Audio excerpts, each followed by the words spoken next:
सूर्य को जल चढ़ाते समय किन किन सावधानियों का ध्यान रखना चाहिए, आइए जानते हैं। सुबह जल्द से जल्द सूर्य को अर्घ देने पर ही इसका अत्यधिक लाभ प्राप्त हो सकता है। जब सूर्य की रोशनी ज़्यादा लगने लगे तब आपको अर्घ देने से लाभ नहीं होता है। अर्घ देने के बाद आपको सूर्य भगवान के मंत्र का जाप जरूर करनी चाहिए। मंत्र जाप के लिए आप ओम आदित्याय नमः और ओम सूर्याय नमः बोल सकते हैं। अर्घ देने के बाद इस मंत्र को जाप करने से आपको विशेष फायदा मिलेगा। बिना स्नान किए अर्घ नहीं देना चाहिए। अगर आप बिना स्नान किए अर्घ देते हैं तो इसका प्रतिकूल प्रभाव आपको देखने को मिल सकता है। कई लोग कहते हैं कि जल चढ़ाते समय पैर पर छींटे नहीं पड़नी चाहिए, लेकिन ऐसी कोई बात नहीं है।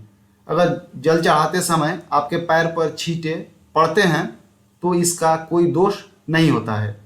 जो लोग सूर्य को जल देते हैं उनको अपने पिता और परिवार का विशेष ख्याल रखना चाहिए।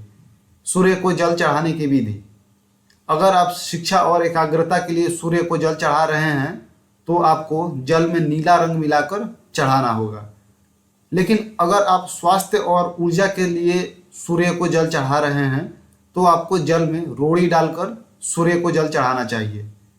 जल में लाल चंदन और हल्दी मिलाकर सूर्य को जल चढ़ाने से शीघ्र ही शादी और सुखद वैवाहिक जीवन का आनंद मिलता है।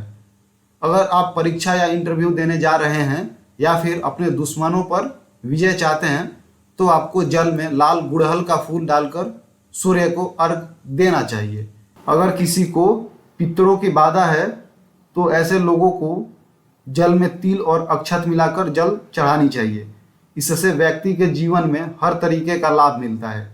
सूर्य को हमेशा पीतल के लोटे से ही जल चढ़ाने चाहिए। जल चढ़ाते समय आपको अपने लोटे का निचला हिस्सा अपनी आंखों से सीधा रखना चाहिए और जल को धीरे धीरे चढ़ाकर लोटा को नीचे करना चाहिए। साथ ही जल चढ़ाने के बाद थोड़ा सा बचा हुआ जल अपने मस्तक पर, अपने कंठ में तथा अपने दोनों भुजाओं पर लगाना चाहिए, जिससे आपका शुभ कार्य होना शुरू हो जाता है।